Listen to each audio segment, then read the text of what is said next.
Let's get started with this live hands-on workshop on web scraping from scratch with Selenium and AWS or Amazon Web Services. So here's a quick outline of what we are going to do today. We are going to try and scrape the top 10 trending videos on YouTube using the Selenium library. So if you go on youtube.com/trending, you will find a list of the videos that are trending in your location. And we will try and capture this information programmatically using Python. We will see why we need to use a tool like Selenium, which performs browser automation in the background. We will extract information like the title of the video, the thumbnail of the video, information about the channel, the number of views, and when the video was uploaded, and the video description and URL. So we'll try and capture all this information, and we will just capture this for the top 10 videos, but you can extend this easily to capture it for the entire page of videos. And of course, because trending videos change in real time, we will try and set up a job which can perform this activity of capturing information about the top 10 trending videos at fixed durations, let's say every 15 minutes or every 30 minutes or 45 minutes. And we'll use Amazon Web Services for running these jobs. And we'll try and send the results either via email or into a Google spreadsheet. So we may not be able to cover all of it, but this is the objective. Scrape the top 10 trending videos, set up a recurring job on AWS Lambda, and send the results as a CSV attachment over email or to a spreadsheet. Now there's only one prerequisite here, Python. So let's begin by creating a GitHub repository where we will put our code. So let's go to github.com and sign in if you haven't signed in already. And let's click new under repositories. So once again, you go to github.com and click the new button, and you always have a new button here in the nav bar here on GitHub. So you can also use that. And let's give our repository a name, Selenium YouTube Scraper Live, since we are coding this live. And let's give it a description: scrape top trending videos on YouTube using Selenium and AWS Lambda. Okay. I'm going to make this a public repository because I will be sharing this code with you at the end, but you can choose to make it private if you do not want to share the code with others. And there are a few options to initialize the repository. So I'm going to add a README file. I'm going to add a git ignore file.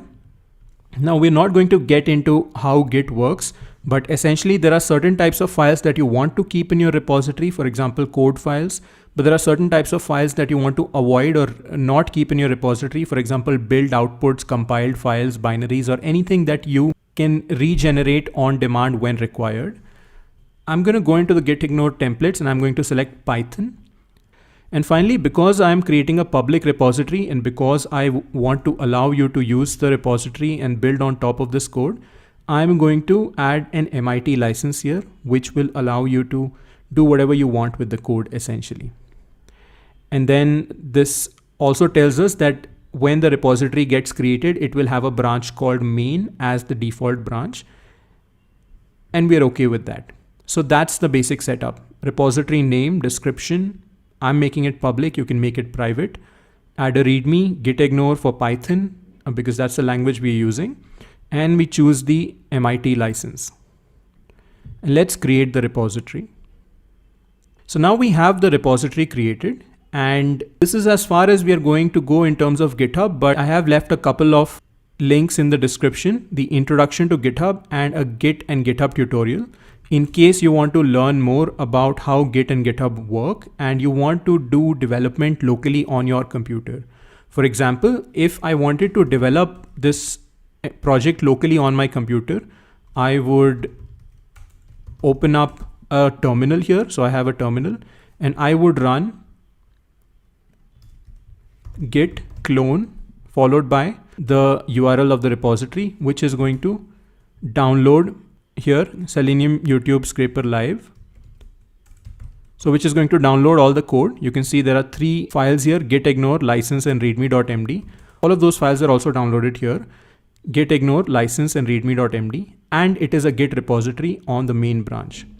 So if you're planning to do local development using Git and you're then planning to open it up in a IDE like VS Code and you're planning to write your code there, that's one way you can proceed. But we are not going to do that because working on a project locally on your computer will require a lot of installations, and those installations can take time, can take up space on your computer. There are often several installation issues. So what we're going to do instead is use a platform called Replit. So replit.com, if I just open this here in an incognito window, is a platform where you can write code online in over 50 languages without doing any setup, and you can install packages on demand whenever you need. And Replit also has a great integration with GitHub. So that makes it very easy to pull code that's in a GitHub repository, which is the storage for your code, into an environment where you can write the code, run the code, look at the results, collaborate with people, and then send it back to GitHub. So that's what we're going to use. I have already signed in to Replit here. So here is what you're going to see. When you go to replit.com, you will see an option to connect GitHub. So let's click connect GitHub here. And when you click connect GitHub, Replit is now asking for permission to access repositories within one of the accounts that you're part of. Now, this is my personal account and these are some organizations I'm part of. So I'm going to click on my username, and maybe you might just see one or two options here. After this, Replit will ask for access to all or some repositories where it can pull code from and write code back to. So I'm just going to click select repositories, and I'm going to select the repository Selenium YouTube Scraper Live. So I'm going to select the repository Selenium YouTube Scraper Live, and Replit will have the permission to read information about this repository and read and write code to the repository, which is what we want. And Replit will also get to read our email address, and that's fine. Okay, so now once we click install, you can now see here that under the GitHub repos section on replit.com, the repository that we had just set up is now open. So if you click on it, that will open up this repository for editing on Replit within the browser. So the code will be running on the cloud, but you can edit it directly within the browser. Okay. And just to prove to you that it's the same code, I'm going to go to github.com/my username/ let's see, there should be a repository here, Selenium YouTube Scraper Live. Yeah. So here is the repository on GitHub, Selenium YouTube Scraper Live. It has 3 files, git ignore, license, and readme.md. And here we have the same 3 files, git ignore, license, and readme.md. Additionally, Replit has added another file called .replit. This is simply to track which language you are using in this project and what the run button should do. Okay. So quick tour of the Replit interface. You have files on the left. You have a place to write code. This is the coding editor here in the center. And on the right, you have some configurations, and then you have a shell or a terminal where you can run code. So the first thing I am going to do now is select Python as the language that I want to use. Whenever I click the run button, I want the code python scraper.py. So we want python scraper.py, this command, to be executed every time we click the run button. So let's do done here, and that should set up our environment for us. Perfect. So now if you check the .replit file, the language has been set to Python 3 and the run command has been set to python scraper.py. Now, of course, when we click run, Python will not be able to open the file scraper.py because we haven't created that file yet. So one other thing that we can do here is add files. So I'm going to click add file and click scraper.py. So now we've set up a file scraper.py, and I'm going to put in here hello world just to see if things are working fine. I'm going to click run once again, and you can see here this prints out hello world. Great. So now we have taken a Git repository which we created on GitHub, opened it up on Replit. We've configured Replit to use the Python environment, and we've configured the run button to run the file scraper.py, which prints hello world, and we've tested that it works. Small steps, but we are moving forward. We are setting things up so that we can now start experimenting. Now, whenever you feel like you've done enough work, you can go into the version control tab under Replit, and you can make a commit directly into your GitHub repository from Replit. So if you wish, you can create a new branch, and then you can push the branch, and then you can create a pull request. So there is the entire GitHub workflow that is typically used. But when I'm working on personal projects, I find it easiest to just click commit and push on the main branch. So added a scraper file. I'm just going to add a commit message and click commit and push. And now the new changes that we've made within the Replit project will get reflected back into the GitHub repository. So let's come back here for a second into the GitHub repository, and let's reload the page. And you can see right now we have the .replit file and we have the scraper.py file. Okay. So this is the two-way connection. You go on replit.com, connect GitHub, and you can open up any repository. And then from replit.com, you can go into the version control sidebar tab, make commits and push it back to the GitHub repository. And you can see we have a second commit recorded here. So now let's start getting information from this page, youtube.com/feed/trending. And let's try first downloading the page, and then we'll try and extract some information out of the page. So I am going to create a variable YouTube trending URL, and that's simply the URL of the trending page on YouTube. And we need a way to download the information from this page. Now, one way to do that is to use the requests library. So I'm going to say import requests. Requests is a Python library. If you're not familiar with it, you can just say requests Python and check out the documentation. And it will tell you something about the library. It will also tell you some examples of how to use the library. And you can read the documentation, you can read the quick start, etc., etc. The purpose of the request library is primarily to get the data present on a web page into a simple response, which you can then parse as text. And ultimately, all web pages are built out of HTML and CSS and JavaScript. So all that HTML, CSS and JavaScript will be available for us to see using requests. So let's create a response object, and let's call requests.get, and let's give it the URL that we want to open. Okay. And by the way, we cover all of these in a lot of detail, web scraping in a lot of detail as part of the Zero to Data Science Bootcamp. But you can also find several tutorials online. So now we have a response, and the first thing we can check with the response is the status code. And let's check response.status code. So let's run this. And you can see here that the status code was 200.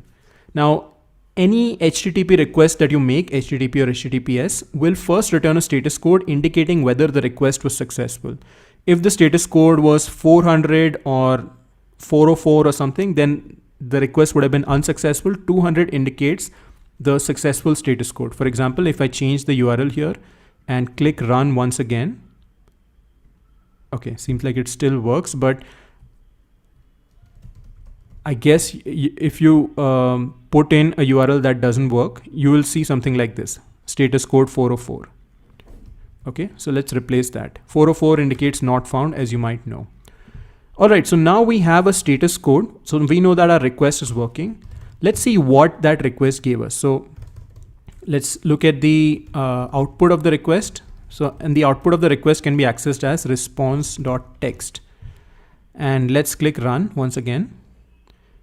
And that's going to print everything that's there in this response. I'm going to stop this right now because that's a lot of text getting printed out here. And I'm just going to print maybe the first 1000 characters. Let's run that again. Response.text.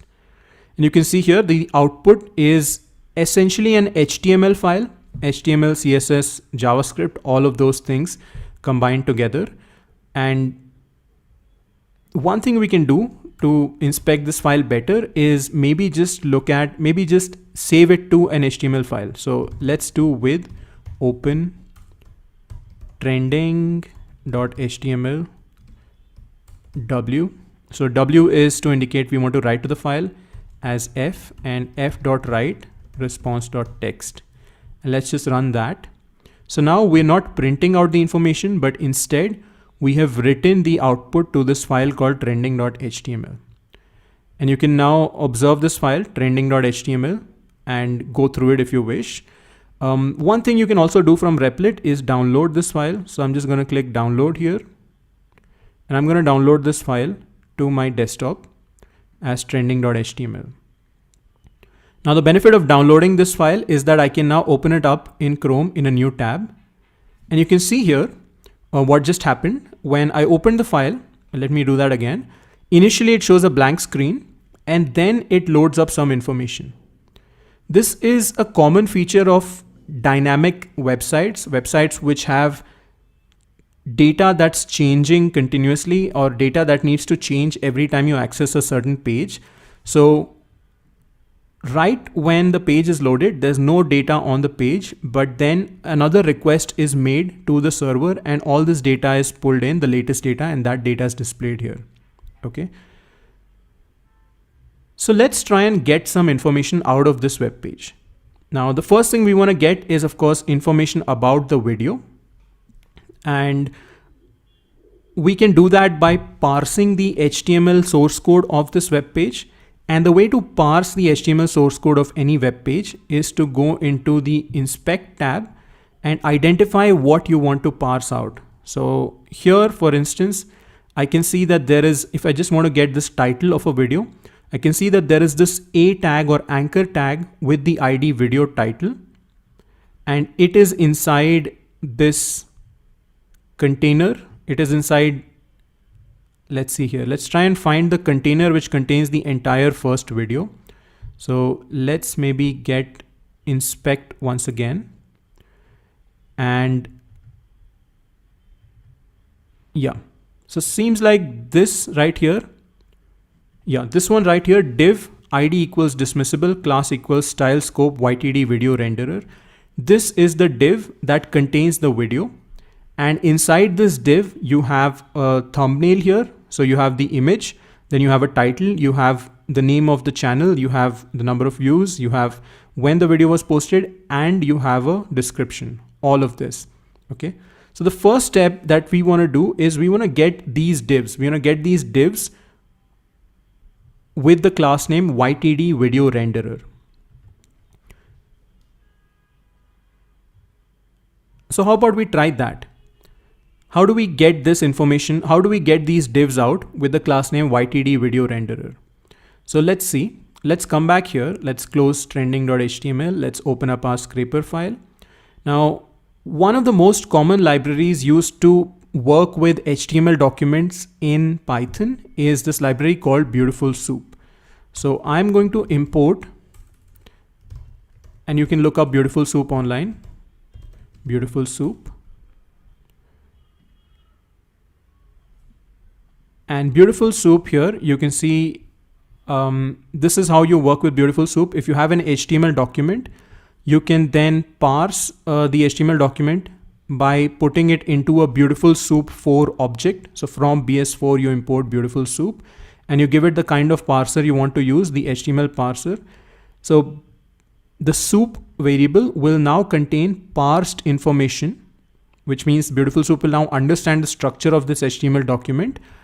And then you will be able to access information from the soup object. For example, you can access the title of the page, like the Dormouse's story. You can access a p tag, you can access the class of a p tag, and you can find different tags by different class names. Okay. Once again, we will not get into a full web scraping tutorial here, but the idea here is that using Beautiful Soup, you can parse and extract information out of HTML files. So this says here from BS4 import Beautiful Soup. So I'm just going to use that.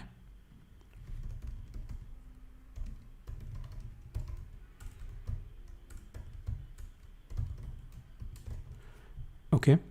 And then we are going to create a beautiful soup object. So let's remove this for now. Let's keep that around, no problem. And let's create a beautiful soup document.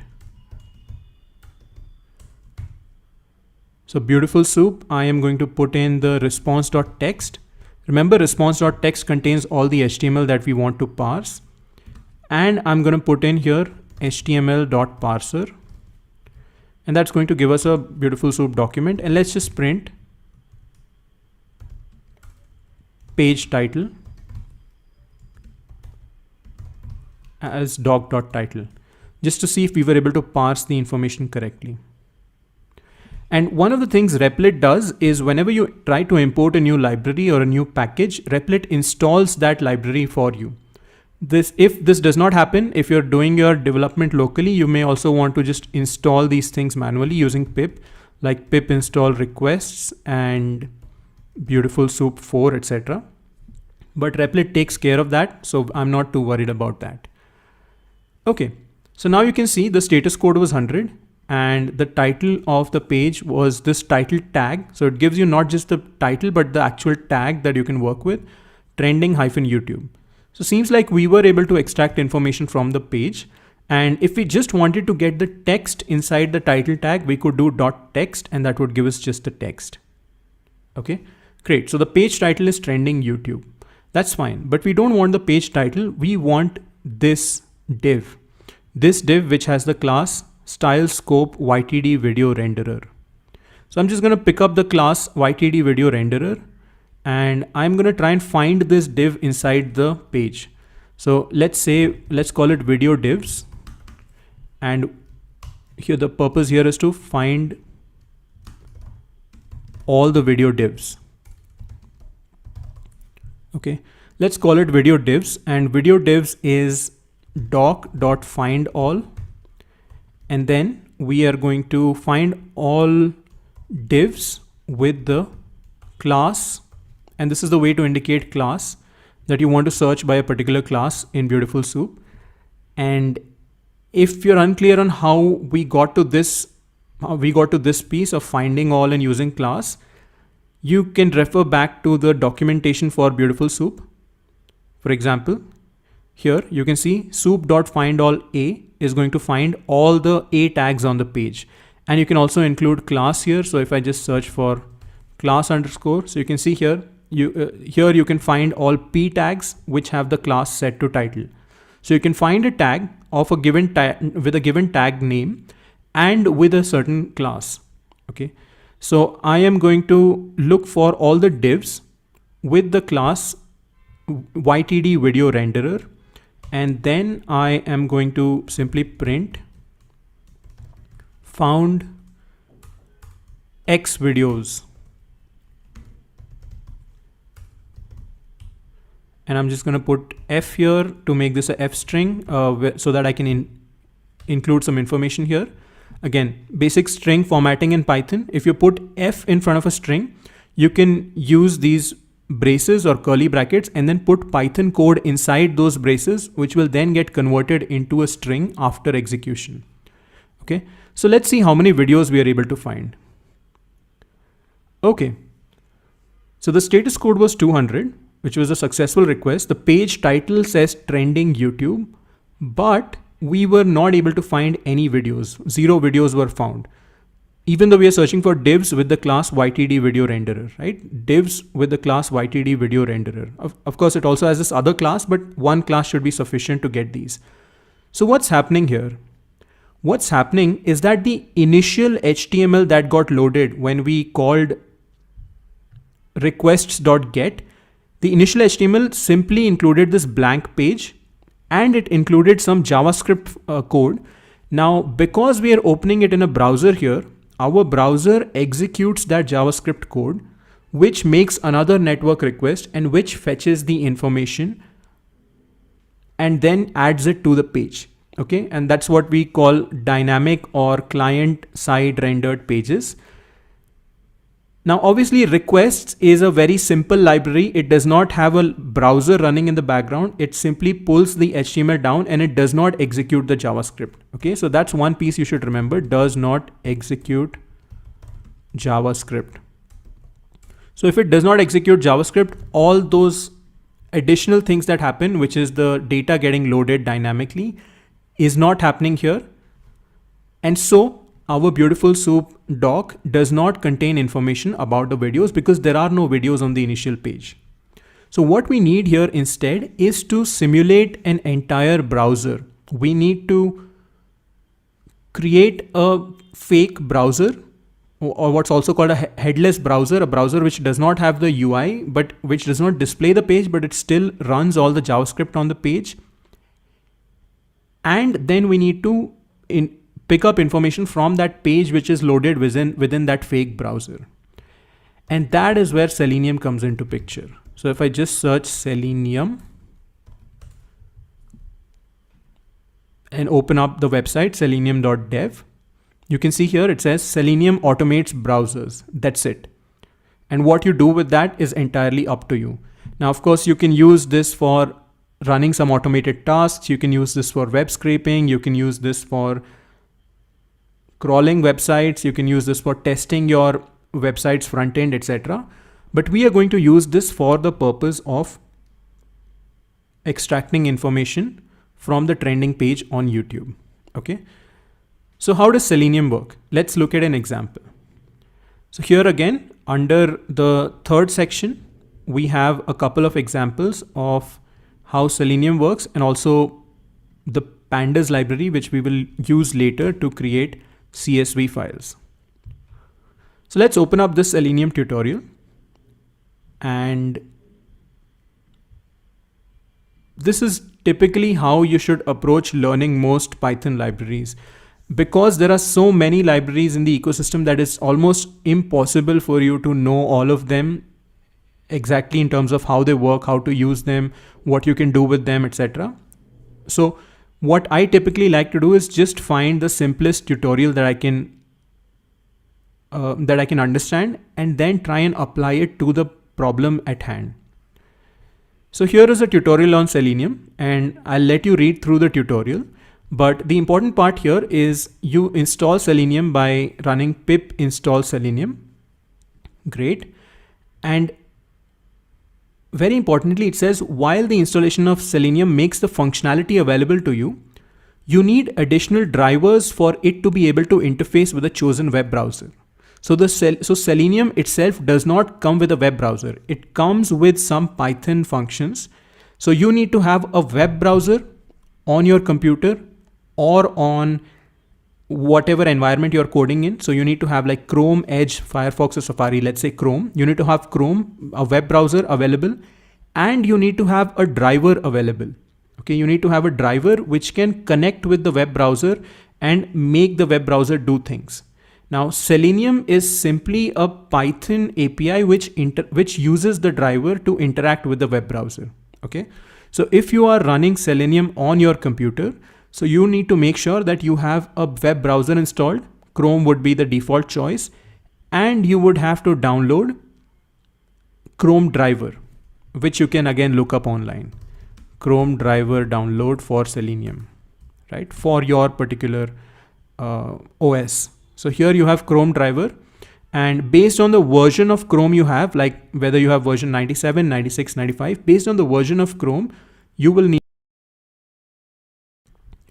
to download the appropriate version of the Chrome driver. And of course, you will have to download the Chrome driver for your specific operating system.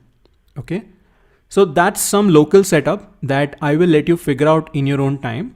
But the good thing about Replit, once again, is that it comes with Chrome and Chrome driver pre-installed. So if you just type Chrome driver -- version, you can see here it comes with, you can see Chrome driver 91.0 is already installed. And if you type, I believe, Chromium browser --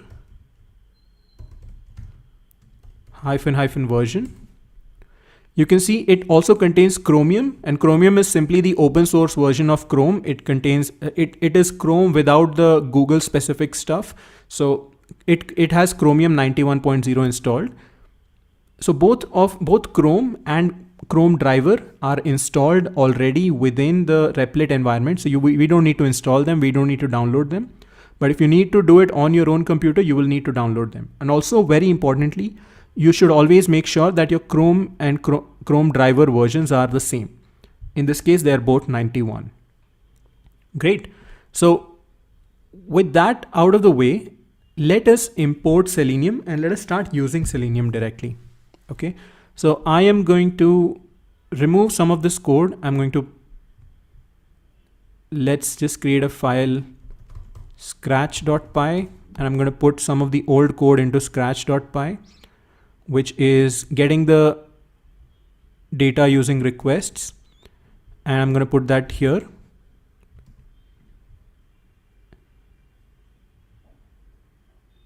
And let me close this and let's start fresh. Okay, let's get rid of this too. Let's go back to scratch.py, and just so that it does not have, it's a complete code, let's also put in the YouTube trending URL there as a copy. But let's come back now to scraper.py.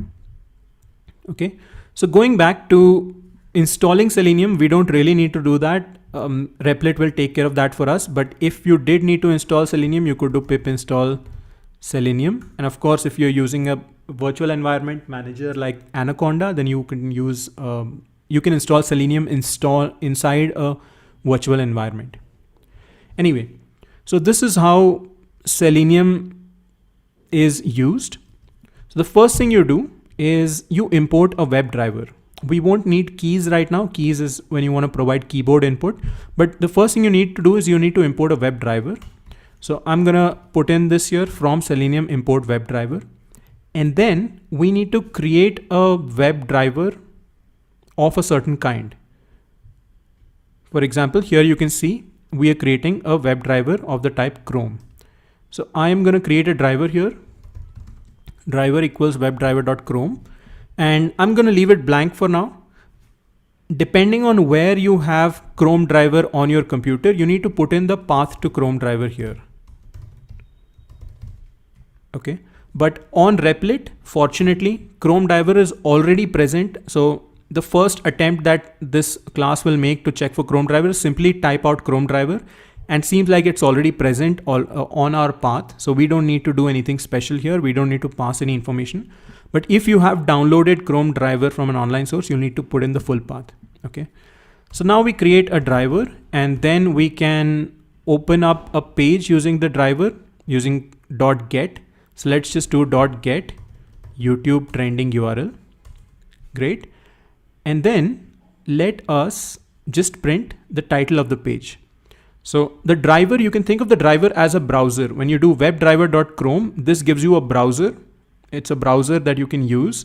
And then in this browser, you can load this URL. So now you've opened up a browser tab, which contains this URL, which is loading this URL, and it is going to execute the JavaScript, etc., etc.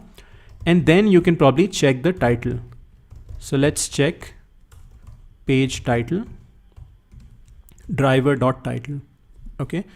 And let's run that and let's see what happens. So you can see here, once again, Replit is installing Selenium for us, as it installed Beautiful Soup and requests earlier. And while that's happening, we can take a few questions.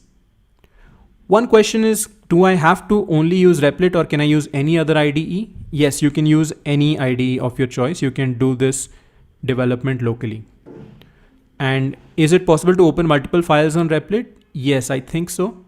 I think you can. Okay, I don't know. Seems like just one for now, but I think there should be a way to open multiple files too. Another question, are you using Replit for production? No, Replit is good for, well, you can use Replit for production. It turns out they're adding a lot of new features, but Replit is good for development. But what I would suggest is do your development in Replit and then push it back to GitHub, and then for production, you would typically have to deploy that to some place like AWS Lambda or AWS or Google Cloud or elsewhere. So we will talk about that. Okay. So seems like we ran into an error here. We ran python scraper.py and that gave us some errors. It seems like Chrome failed to start, it crashed. So there were certain issues. Chrome crashed on Replit. So I'm just going to search Replit Selenium Chrome crash. Okay, driver is unable to open Chrome using Selenium WebDriver. Seems like there's a discussion here already about this, and seems like somebody has figured out the answer here.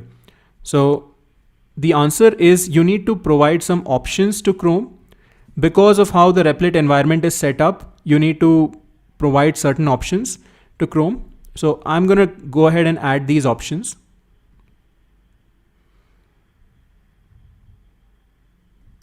So let's go back here and let's go back here to WebDriver and let's import from selenium.webdriver.chrome.options import options, and we create this Chrome options object, and then we add to it an argument no sandbox, and then we add to it another argument disable dev shm usage, and one other argument I'm going to add here is called headless. So because we don't want it to try to open a user interface for Chrome, so let's see, Chrome driver option headless.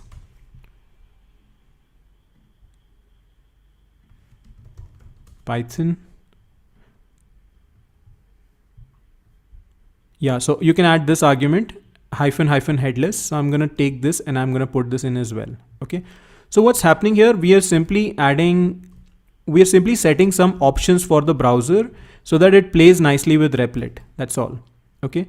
And while creating these, the driver, we can pass the options as such, right? So there's an argument called options, to which you can pass in Chrome options, and then the Selenium driver should stop complaining. Okay. So how did I find this? I ran into the error and then I just tried to search for the error in as specific terms as possible. And then I was able to find it, and then I was able to update it. Okay. The specifics I'm not too worried about because my objective is to getting information out of YouTube, out of the page, not to understand a lot more about Selenium. Okay. So now it seems like the page was scraped and it seems like we were able to get the page title trending YouTube.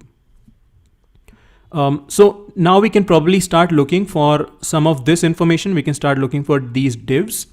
But before I do that, I would like to organize my code a little bit because we are going to be writing a fair bit of code. So let's create a function. Because I don't want to worry about having to look at all this code each time, I am going to create a function def get driver, where we are going to put in all of this, all the logic for setting up the Chrome options and creating the driver, and then we're going to return the driver. Okay. And then one other thing we can do, which is always a good practice when you're working with Python files, is to have this condition if __name _ equals _ main _ and only then write the code that you want to run. So what happens is there are two ways of using Python scripts. One way of using a Python script is this way, python scraper.py. And when you run it this way, then Python sets a special variable name, and that variable has the value main. But the other way to use Python files is as a module. So you could say, for example, from scraper import get driver, right? Maybe you're writing another Python script and you want to use the same get driver function that you've defined in scraper. And when you say from scraper import get driver, you don't want all of this additional code to be executed. You just want to get the function get driver.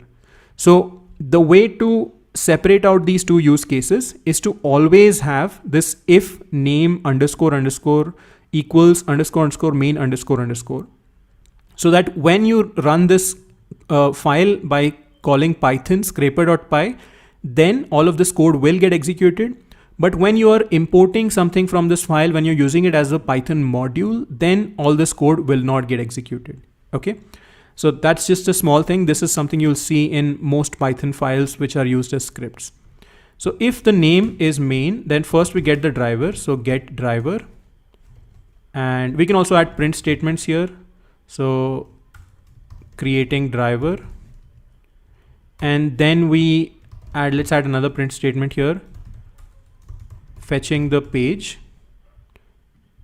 And then here we're printing the page title. Okay. So creating driver, fetching the page, and it's going to take a second or two to fetch the page. And then it has the page title, trending YouTube. Okay. And our code is looking nice. Our code is looking understandable, and you should keep your function small, less than 10 lines of code. 5 or 6 is ideal. Okay, great. So next up, we want to find these divs. So we want to find divs with the class YTD video renderer. So let's just try and find the elements with the class YTD video renderer, and let's see how to do that. Let's see if our Selenium tutorial has something about it. So yeah, seems like the Selenium tutorial has driver.find element by name. So find element by name is fine, but we want to find element by class. So let's see if we can do that. And I'm going to just start typing here. After getting the page, here's where we want to get the divs, right? So get the video divs, driver.get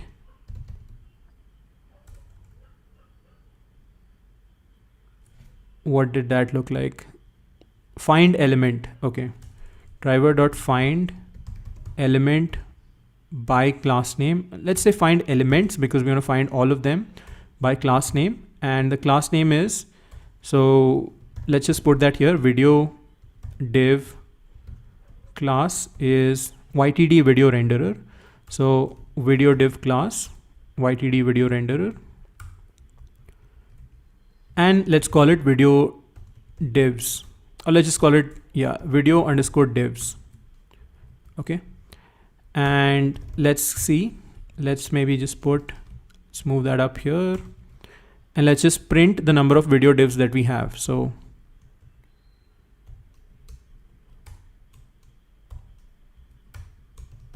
found len video divs videos. Okay, let's run that. So all we've done is we've called, this is a function call here. You can see all we've done is we've done find elements by class name. We've given the class that we want to search by, and then we want to print out how many we found.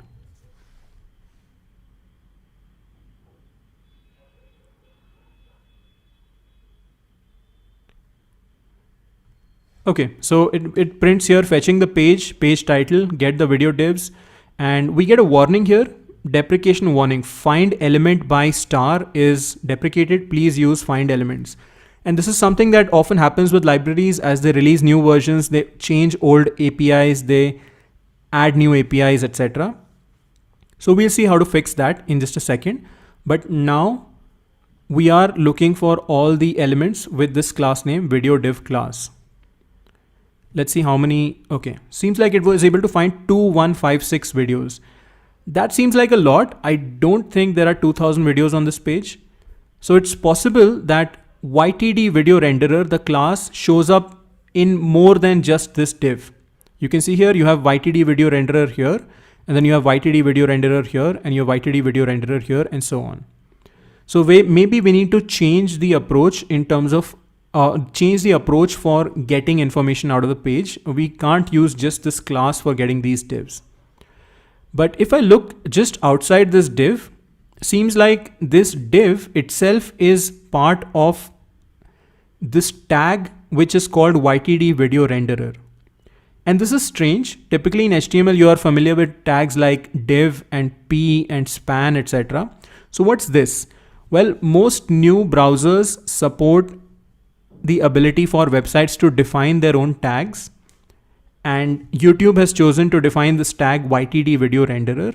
And it seems like all of these tags all of the videos are each video is inside a separate tag of the type YTD video renderer. So that's what I'm going to do. Instead of saying video div class, I'm going to say video div tag, and the tag name is YTD video renderer. Right here, your YTD video renderer is the tag name, you can see.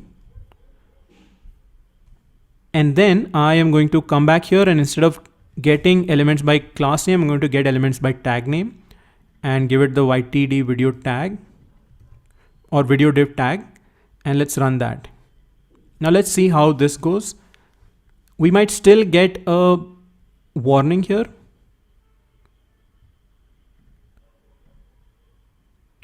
We might still get a warning here, deprecation warning, so that's perfectly fine. But this time it was able to find 98 videos, which makes a lot more sense. They're probably about the top 100 or so videos available on the page. Okay.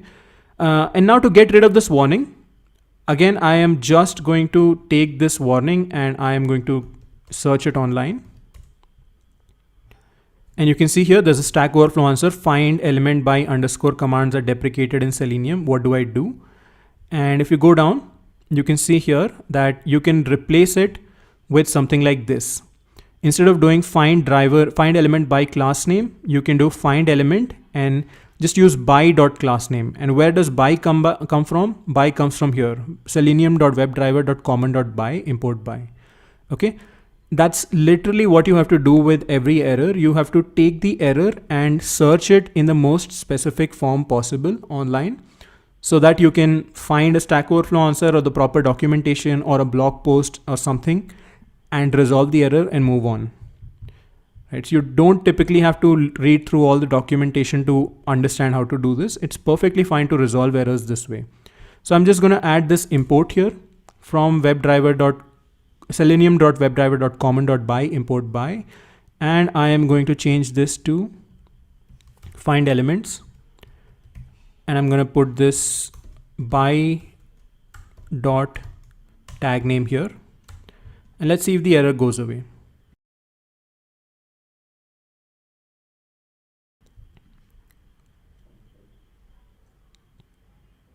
Okay, let's give, all right.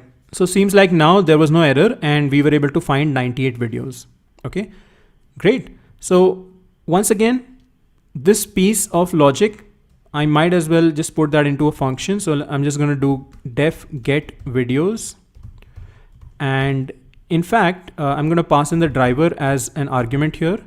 And in fact, probably even this logic of fetching the page, I'm going to put this in here. So driver.get YouTube trending URL. So that loads the YouTube trending URL page. And then the video div tag, I'm just going to put that constant here. And then video divs equals, yeah, let's just call that videos just to keep it simple and short, and then return videos. Okay. So now we can just say fetching trending videos, and videos equals get videos driver. So the driver was created here, and then we are fetching the trending videos. And let's get rid of the title here, and let's simply print the number of videos that were extracted from the page. Okay. Great. So now we're creating the driver, fetching some trending videos, and we have 98 videos. All right. Now the next step is to get information out of each of these video divs. So let's do that. Let's say print parsing the first video. Okay. Now what is the information we want to get? We want to get, let's look back at this page. We want to get the title. We want to get the channel name, views, uploaded, and description, thumbnail, and of course the video link as well. So let me put that in here. Title, video URL, thumbnail URL, channel, views, uploaded, description. Okay. These are the things we want to get, and it'll be nice to maybe get these and then create a dictionary for each video. So let's see how to get this. Now let's look at video 0 or video 0, and let's put that in under video. So this is one of the videos. So this video now points to this element, YTD video renderer. Now, just as we have done driver.find elements, you can also search inside a specific element using find elements. So inside this element video, inside this YTD video renderer tag, let's see how we can find the title. So let's click inspect here. And if I just play around with these different divs, I can see that there is this A tag here, which has the ID video title. I think this would be a nice, easy way to get this information. So how about we do this? I am going to go here and say title equals video.find elements or find element. I just want the first one by.id, and the ID is video title. So I'm just going to put in video title here, and let's just print title and see what that is. Okay, so I'm going to run that. Let's see if we're able to get the title for the first video. Okay, so seems like the title, when we do find element, it returns a web element. So this is one of those one of those Selenium objects, but we just want the text inside it. So we don't want this entire div. We just want the text inside it. So how about we just print .text. So let's call this title tag, and title is simply title tag .text. Okay, and let's run that. And by the way, how about we get not just the text inside it, which is going to be just the title of the page of the video, which is this redneck versus fancy whiskey glass, but also get the URL of the page. Now the URL of the page is going to be under the href attribute. So remember, this is an A tag or an anchor tag or a link tag, and the link has an href attribute if you know HTML. So you want to get the href attribute, and the way to get an attribute is simply to use the get attribute function. So like, or you can just search it, Selenium get href attribute. And again, you can look up an example, and here it is. If you have an A tag, then you simply call .get attribute href, and that's going to give you the attribute. Okay, so let's just call that URL. Video URL is title tag dot get attribute href, and let's start printing out these with some labels. So title is title, and URL is URL, and let's run that. Let's see if we're able to get both the title and the URL. So 2 out of the 6 or 7 things we need are already covered then. Yep, so seems like the first video, the title is redneck versus fancy whiskey glass, and the URL is this URL. And you can click this URL and verify if it's actually that. Yep, looks like it is exactly that. Great. So now we have title, now we have URL out of the page. Let's get the other things as well. Should not be too difficult. Let's get the thumbnail URL. So let's do inspect. And it seems like you have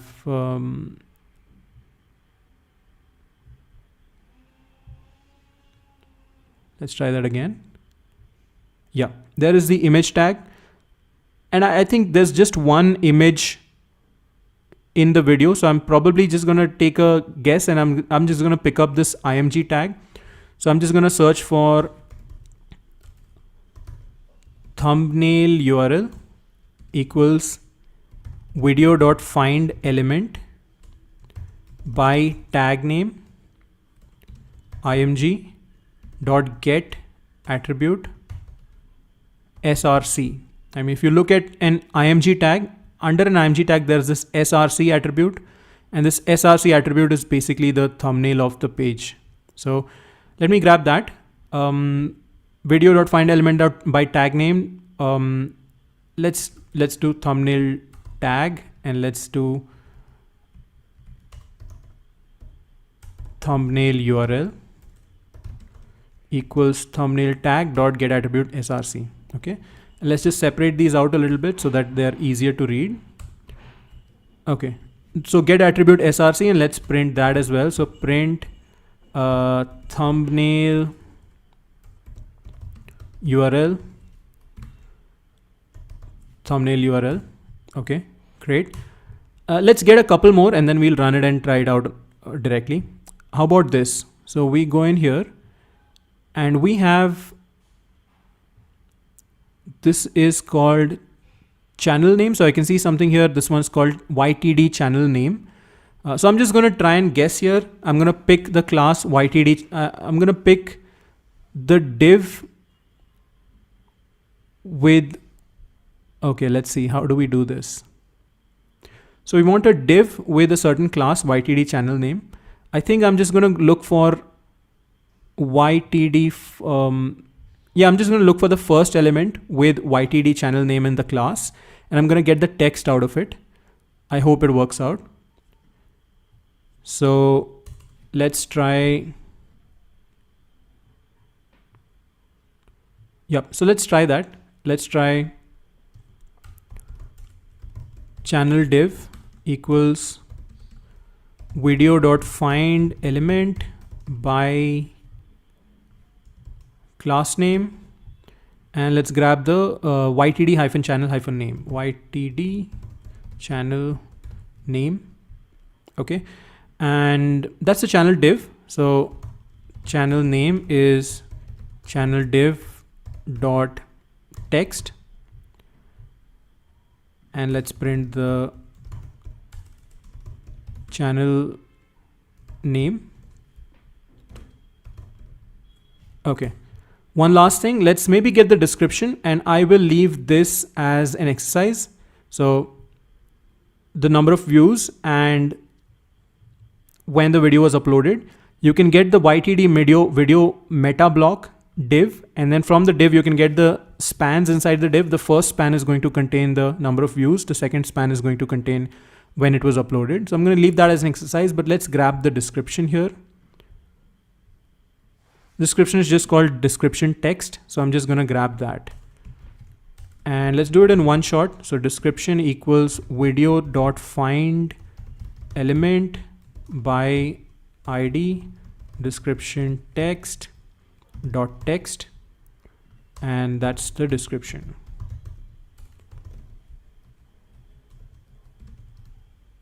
Okay, let's run this and see if we can get all this information for the first video.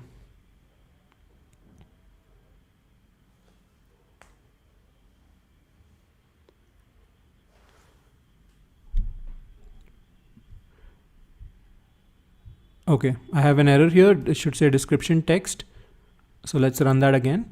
But just to recap, what we did was we first got the first video out of the list of video divs. We were able to find the element video title from which we got the text and the href. Then we were able to look up the image source. We were able to look up the channel name. We can also get the channel URL here, should not be too difficult. And we were able to get the description. So all of that we've been able to find. You can see here, this is the title, URL, thumbnail. Let's click that and verify it. Great. Channel name, description, that's there. Now, these were all fairly simple, but you may need to use something called XPath when you want to make more complicated queries. So I'll just open that up here, or just point that out here, that in Selenium, you have something called XPath. If you need to select something inside another div, which has a certain class, and you need to combine a bunch of things, XPath is more useful. But for our use case here, just these 4 or 5 things that we want to pull out, this is good enough. Okay, so now if you can parse one video, you should be able to parse all the videos. So how about we create a function parse video, which takes a video and returns a dictionary of information. So I'm going to take all this information about title tag, thumbnail, channel, and description, and I'm going to put it here under the parse video function. And at the end of it all, I'm going to return a simple dictionary.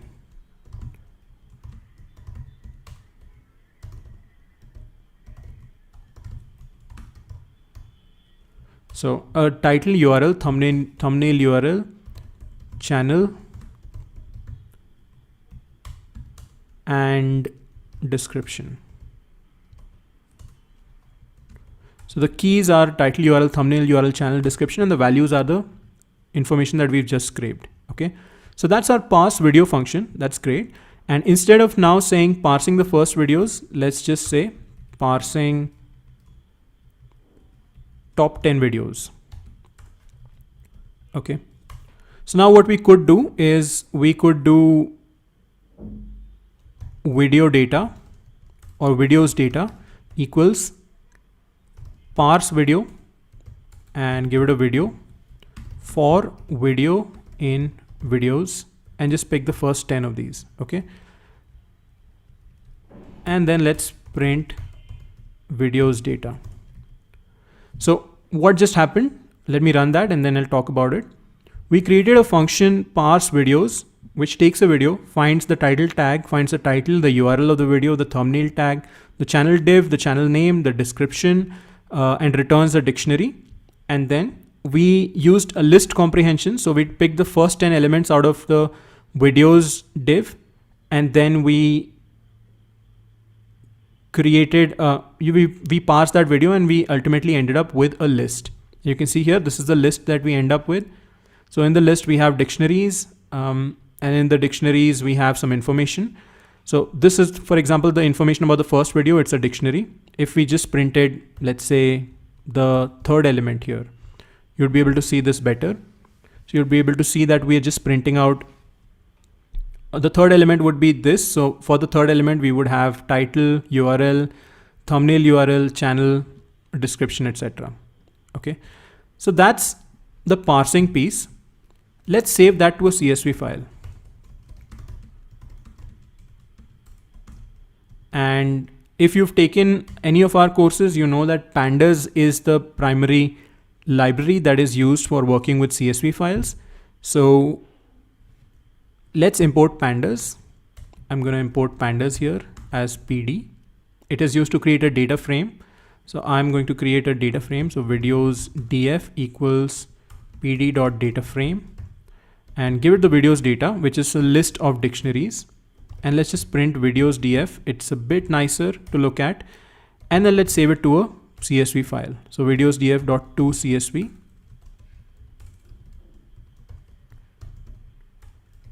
Trending.csv. Okay. Let's run that. Let's take a look. Now that's going to install pandas for us. And if you are new to pandas, if this part did not make sense, then you should check out zerotopandas.com, which is an introductory course on Python programming with an introduction to data analysis using the NumPy and pandas libraries. The simplest usage possible of a pandas library is to convert some structured data into what's called a data frame or a table, like a spreadsheet table, and read and write information to CSV files. So once this is done, and it's still installing pandas here for us, but once this is done, then you can see that a CSV file will get created. And seems like I have this option to boost my REPL. So I'm just going to click add boost, and that's going to just speed up my REPL a little bit. Okay, so let's look at the questions. If you have any questions at this point. Okay, so the first question, there's a question about just machine learning. So if you're new to machine learning and you're looking to learn machine learning, a good place to start would be the data analysis with Python Zero to Pandas course. And we also have a course on machine learning with Python Zero to GBMs. That is something that you can check out on Jovian as well. These two courses should give you a good introduction to machine learning.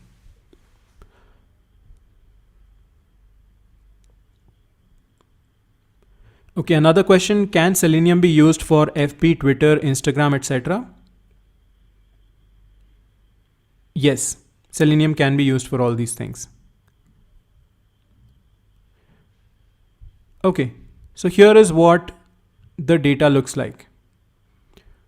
You can see top 10 videos were parsed, and this is what the pandas data frame looks like. It doesn't show all the information. It doesn't show all the columns like it does in a Jupyter notebook, but there's a title and then there are a few more rows and finally there is the description, but it has also been saved to a CSV file. So let's open up this file, trending.csv, and you can see this file contains the title, URL, thumbnail, channel description, and then these are the rows of data. Okay. Now, of course, there is this other piece of information here. It says 0, 1, 2, 3, 4. We may want to remove that. And a quick way to remove that is just set index equals none. Okay. So I'm just going to run that once again, and that's going to regenerate the file, and it's going to set the, it's going to remove the index, which is this 0, 1, 2, 3 that you see at the beginning of each file. Okay. But now you can download this file, and now you can put it into an Excel sheet, and you can maybe do this every day. You can run this code and you can get the information about the top 10 trending videos and do some analysis on top of it. So that's how datasets are created. So let me download this file. So let's see. Let's go trending.csv. Let's download it and let's maybe import it into a new Google Sheets file. So let's go YouTube trending videos and let's just put in information about today, November 30. And I'm just gonna file, import, upload, select a file, trending.csv. And I'm gonna use the current sheet. And there you go. So now you have this information, title, URL, thumbnail URL. Seems like some of these we did not find the thumbnail URL. Probably the thumbnails were not loaded. So one thing you can do in Selenium is you can simulate a scroll. So you can actually push the page down so that these thumbnails also get loaded. But then you have the channel information, you have the description, and you can also get the channel URL likes, channel URL, and the number of views and when the video was uploaded. So I'll leave that as an exercise for you. But at this point, we are pretty much done in terms of the logic, in terms of how to extract information from Selenium. We've looked at how to launch the repository on Replit and the repository which was created on GitHub. So I am going to commit here at this point. So I'm just going to say extracted top 10 videos, and I'm going to click commit and push. And now we're going to try a couple of things. The first thing we're going to try is to send this information over email every time this script runs. And then the second thing we'll try is put this on AWS Lambda on the cloud so that this can run according to a schedule, and then it can email the results to us every day or at whatever frequency we want. So I'm going to come back here. I am going to go into scraper.py and scraper.py, and let's say here, print, send an email. Okay. With the results. Now, before we get into sending this actual data over email, we may just want to try out sending emails before we get into actually sending this entire data. So I'm going to comment out this piece so that we don't rerun this code each time. I'm just going to comment out all of this, and I'm just going to create a function called send email. And let's try to simply send some email right now. And later we'll try and figure out how to send the email containing the CSV file that we've just generated. So send email, yep. And let's just put pass here. So let's just put send email here, and let's just see if the code is running so far. Okay, so send an email, and an email needs to be sent out. Now, how do we send an email using Python? Well, we have a link here that we can check out. But basically what we need to do is we need to set up an email client. So this is the common pattern, whether you're trying to send this information to email, whether you're trying to send this information to Discord, whether you're trying to send this information to Slack, or you're trying to send it to a Google Sheet, you're trying to send it in an Instagram message or a Messenger message or something else.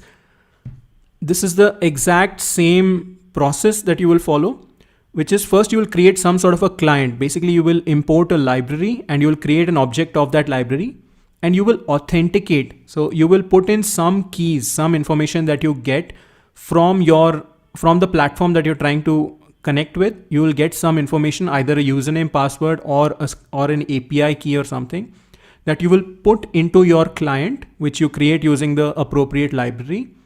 Then you will communicate with the platform using that client. So you can either get information, for example, you can get information from a Google Sheet, or you can read the emails that you have in your account, and you can send information, for example, sending emails, sending information to a sheet, sending a Discord message, sending a Slack message, etc., etc. Okay.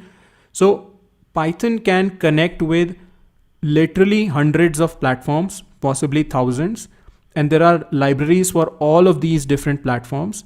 So what we are doing here with email can be done with pretty much any other software platform that you can think of. So let's check this. We have a resource here. We have a bunch of resources here, sending emails in Python. Again, things that I just looked up at the very end. So I'm going to drop these links in here as well. Let's open up the first link. How to send emails with Gmail using Python. And what I've done is I have created a throwaway Gmail account. This one here. Yeah, it's called send some trends at gmail.com. So we're going to use this as the sender, and we're going to connect to Gmail from Python, and we're going to send an email from Python via Gmail. Okay, so for that we need to use the SMTP protocol. This is just a way of connecting to email services. And to do that, one of the things you should do is you should enable the proper settings under your Gmail. So you go into settings, and then you go into see all settings, and then you go into forwarding and pop IMAP, and then you can just enable all of these. So I'm using a throwaway account, that's why I'm just enabling things, but otherwise you may want to read about the implications, because if you're going to access your Gmail account programmatically, then you can't have things like two-factor authentication, etc. Okay, so now we have here, I have enabled POP, I have enabled IMAP, I have enabled etc., a bunch of different things. And then there are some configurations mentioned here. So to avoid locking yourself out, etc., etc., you need to check if IMAP is turned on. That's great. And then you need to change SMTP and other settings in your email client. Okay. So typically these settings are used to access email from, let's say, Outlook or some email reader, but we are going to use it from Python. And for that we have this tutorial. So let's try and follow this tutorial. Do make sure if you're using Gmail, you are enabling SMTP.gmail. You're enabling SMTP on Gmail. Okay. So Python comes with this library called SMTP lib. So we don't even need to install anything. So I'm just going to copy this and put this in here, import SMTP lib. And then it seems like there is this try catch or this try except that I can use. So I'm just going to put this inside send email, try except. So we're going to try and connect to smtp.gmail.com at port 587. And that's the same thing that's given here under information. The port for TLS is 587. And then I believe this is a way to just check if the server is connected.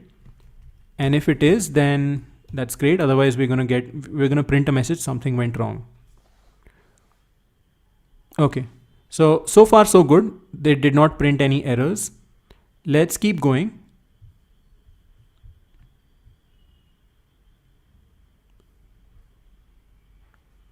Okay, let's also, I think one of the things that it mentions here, there are certain connections require TLS if available, require SSL, yes, etc., etc. So we are just going to follow this guide here. It says required start TLS. So I'm gonna copy this.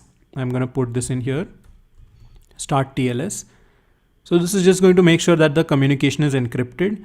And now we can start writing some code to send emails. Okay.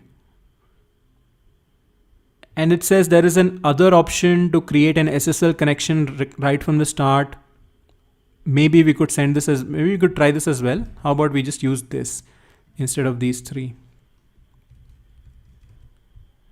Okay, great. And let's create an email. So here's an email. So we have from, to, subject, body. I'm just gonna copy all that and put that in here. So let's see.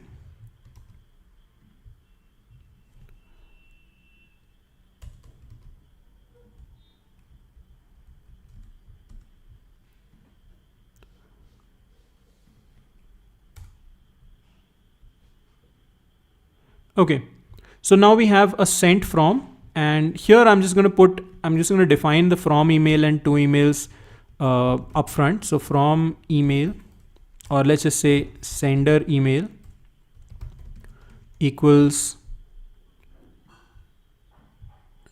send some trends at gmail.com. So I'm going to put that in here, send some trends at gmail.com. And then we have a receiver email. So this you can send to any email of your choice. So I would suggest for the sender, create a throwaway account, but for the receiver, you may want to use your account. But for now, I'm just going to send it back to the same email address.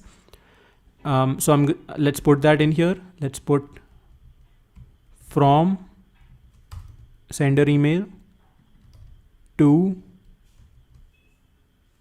receiver email, and since it's a list, let's just keep it that way, receiver email, and then subject. So test message from Replit, and then we have the body. Hey, this is a test from Replit live workshop. Okay. And then we create this email text. So all these parts of the email have to be put together into this single multi-line string where we have from, to, subject, and sent from. Now I think this was written with Python 2 in mind, so we can probably simplify this a bit. We can just put sender email here, and we can just put receiver email here.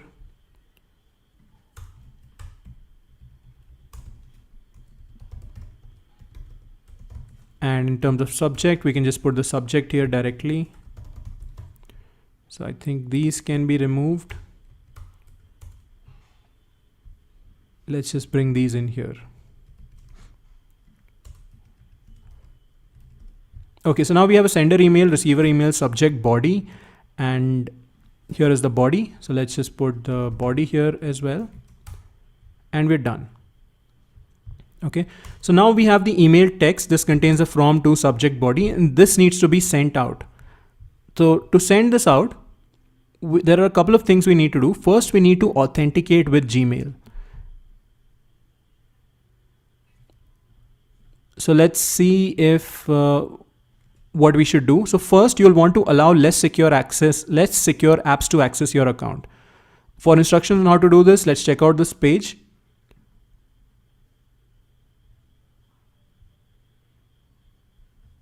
Okay. So go to the less secure apps access page, and I'm on that page, and I'm going to change this to this, and I'm going to put in. So some settings need to be changed. So you just need to make sure you have that. So I'm going to allow less secure apps. Okay. Now we can access it. Then we can sign in using app password. So using the password. So we need a password here. And this is what we need to do. We need to do server.login, username and password. So I'm going to do server.login, Gmail username. Username is simply the sender email right here. Sender, what's that? Sender underscore email. And then the password. Now, you probably don't want to put your Gmail password here in plain text. And you also don't want to put it in, I don't want to put it in a public GitHub repository. So the way you can add a password is by adding a secret here. So I'm just going to say key Gmail password. So on Replit, on the left, you have this log button. You have this log button, and here you can just put in Gmail underscore password as the key. And I'm going to put the value here, which for now I have just put Selenium workshop. And now you should be able to access this as well. But Selenium workshop is the value that I'm putting in here. And now the secret is added as Gmail underscore password. Okay. Now to access this, what you can do is import OS. So import the OS module in Python, and you can access this password like this. So you can now say sender password equals os.environ and access it like a dictionary, Gmail password. Okay. So that's the sender password.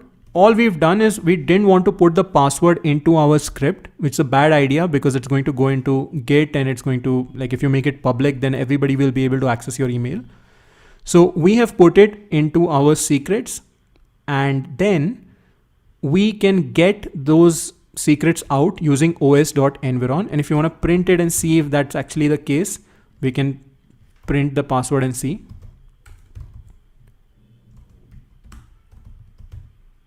Send a password.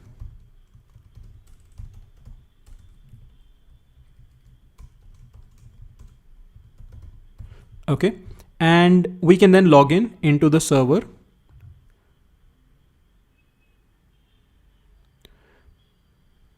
So we can now log in into the server.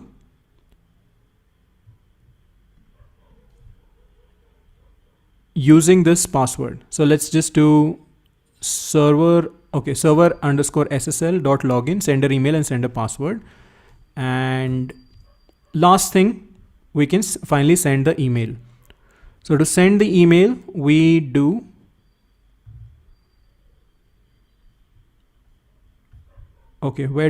here is where we send the email. So server.sendMail and then server.close. So I'm just gonna log in, and I'm gonna do server SSL.sendMail. So sent from again is sender email, and then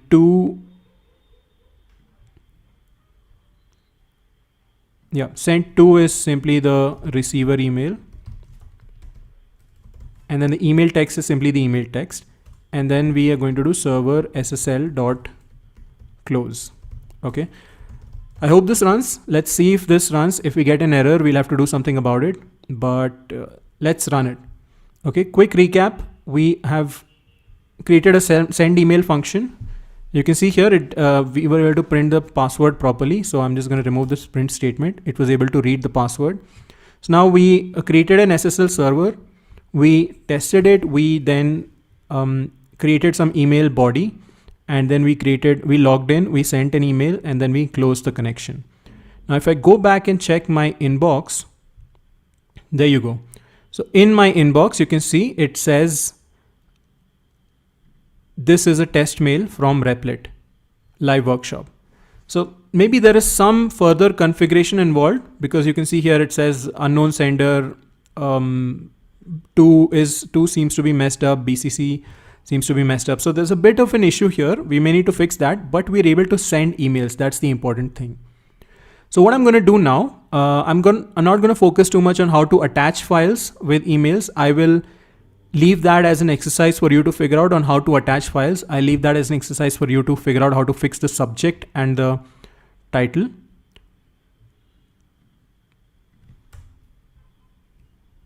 A subject and the body. But what I'm going to go ahead now is in the body, I am going to put in the information from the videos that we have extracted. So let me say send email body, and I'm just going to put body here as an argument. I'm going to remove this and let's just call it YouTube trending videos. Okay, as a subject. And I'm going to put in the body here. So let's just construct a body. So let's uncomment all of this now. We can now do the entire work. And instead of creating a CSV file, we will create a CSV file, but what I'm going to do instead is I'm just going to create JSON. Let's import JSON here. Dot dump s, which is going to take a dictionary and convert it into a string, a JSON string. So JSON dot dump s, and I'm going to put in the videos data here. And let's see, Python JSON dump s. So here's what JSON dump s does. It simply prints things out, and we can also do some pretty printing if we set an indent. So I'm just going to set indent equals 2. So let's do indent equals 2, and let's send the body. Okay. So send the results over email. Okay. So that should complete the next step of the process, which is sending data from Python over email. Now it may seem confusing. What did we just do? What was all this? But ultimately, just what we've done is we followed a tutorial and we have followed the steps, put in the relevant information, and hopefully by the end of the process, we should have this information. So you can see here, we have title, redneck. So we have all the titles and we have all the information. We have all the links. Some of these thumbnail URLs are there. Some of these are not. So I'll let you figure out all the quirks here. I'll let you figure out how to attach files. There is one link here which tells you how to attach files. Let's see. Yeah, this is on geeksforgeeks.org. You should be able to send you should be able to send an attachment by adding some information to the body of the email. Okay. So that completes this step, send results over email using SMTP. And now finally, let us go ahead and let us set up a recurring job so that this can be run on a daily basis using AWS Lambda. Okay. Another exercise for you here is try and figure out how to send this information into a Google Sheets spreadsheet. And there is a resource here for that as well. I think if you just search Python Google Sheets, I think it's on Analytics Vidya. Yeah. So you can read and update Google spreadsheets using Python. It is going to look very similar to what we just did for email, except that the library you use will be different. The way you get the credentials will be slightly different, and the functions that you use will be different, but the process is going to be the same. Create a client, add some authentication, and then send some data. Okay. All right. So let's clear this up a bit and let's talk about the next step, which is deploying this scraper on AWS Lambda and automating it. So if you don't know about Amazon Web Services, well, you should look it up. Amazon Web Services is probably the most widely used and well-known cloud computing platform. They have hundreds of different offerings for essentially for putting your data and for putting your applications on the cloud. Now you can put your database. Let's say Jovian has a user base of 120,000 or so users. We can put that entire database into one of Amazon Web Services database offerings. The Jovian website itself can run on one of AWS's server backend offerings, things like AWS EC2, AWS Kubernetes service, etc. The emails that we send, they can be powered by AWS's simple email service that a lot of companies use. So you could just go on aws.amazon.com and learn more about AWS.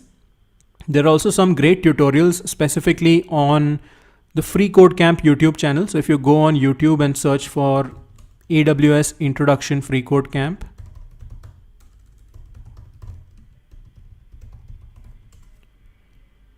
yep. So you have this beginner course, which is about 5 hours and goes through the basics of AWS. And there are a bunch of different, there's also free tier on AWS where you can try out a bunch of different services that AWS offers for free up to a certain amount of usage. Now the one that we are going to use today is called AWS Lambda. So let's open up AWS Lambda, and this tagline basically tells you what AWS Lambda is. It allows you to run code without thinking about servers or clusters or any of that. You have some code and you want to run that code. You sign up on AWS Lambda, you create what's called a serverless function, and you just write that code, and then you can run it as an API, which means it gives you an URL, and every time you open the URL, the code will be executed. You can set it up to run multiple times in a day or at whatever schedule you want. And you can set up a bunch of other triggers to run that code. Okay. So to get started with AWS Lambda, you will first have to create an AWS account. And when you create an AWS account, you will have to provide your email, you'll have to provide your address, your phone number, and your credit card information. This is to prevent abuse so that people do not recklessly create free accounts and take advantage of the services. So you can create one free account and you can connect it with your phone number, and you need to add your credit card. It will not be billed because as long as you're in the free tier, you will not be billed. So don't worry. I would definitely recommend trying out AWS if you haven't gotten started with it already. Now I have created an account already, so I'm just going to click sign in, and that brings me to this AWS management console. And you can see here, there is this services tab, which contains a list of all the services AWS offers. And this is just a small selection. They actually offer a lot more than even these. The one that we want to use is Lambda. So I'm just going to type Lambda here, and that's going to give us this interface. Okay. So the piece about signing up on AWS, I am skipping. That is something that you can look up. But we are now going to create a Lambda function where we are going to put all of this code that we have just written, about less than 100 lines of code, which is already doing something pretty powerful, getting information from YouTube's trending page and sending it over email. With a few more lines, it can be a CSV, etc. It can go to a Google Sheet too. So let's try and replicate this over here, and let's set up a automated job that can run frequently. So the first thing I'm going to do is click create function. Let's call it YouTube Scraper Live. So we are creating a function YouTube Scraper Live, and let's give it the runtime Python 3.6, and let's select the architecture x86-64. We don't need to change any of these settings. These defaults are perfectly fine. And the function should get created in just a second. Okay, so the function YouTube Scraper Live is created, and you can see some information about here about the function in the function overview. We will add a trigger shortly. Under the code tab, you can see lambda_function.py. This is the file where the function code lives. And inside the function, you need to have this specific function called Lambda handler, which can take an event and a context. And here is where you have to implement your logic.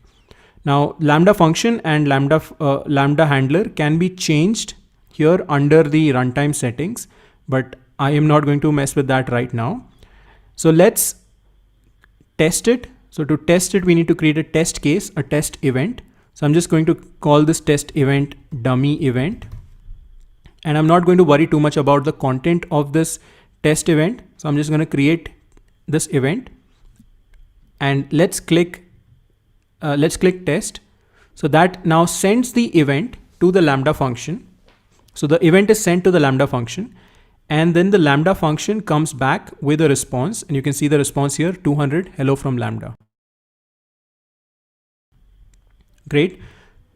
And now if you want, you can add some more logic here. Let's say hello from Lambda live. I've just changed it. After a change, I can click deploy. So the changes are deployed. If I click test again, you can now see here, it says hello from Lambda live. Okay. So this is how you can do some development in Lambda, although we don't recommend it. We recommend that you do your development in a Git repository and just upload it. So you can upload a zip file to Lambda, or you can just paste the code here when you want to run it, or you can even deploy directly from GitHub. We'll talk about it if we have time. So what we need to do now is we need to bring in Selenium here. We need to import the right libraries here, and we need to bring in all our logic here. Okay. But before we bring that in, I think one thing I want to show you is how to use these functions. So now you have hello from Lambda live. This is the body that it sends out. Let's create a trigger. Let's create a way to access this function outside of this dashboard, outside of AWS. Let's create a way that anybody in the world can access this function. So I'm going to click add trigger, and there are various kinds of triggers. You can see you can set up a bunch of different triggers based on a bunch of different services, but I'm just going to click API gateway, and then I'm going to click create an API, and I'm going to select HTTP API, and I'm going to select open. So what this is going to do is this is going to create a URL, a public URL that anybody can access, and then they can execute the code within the function by accessing the URL.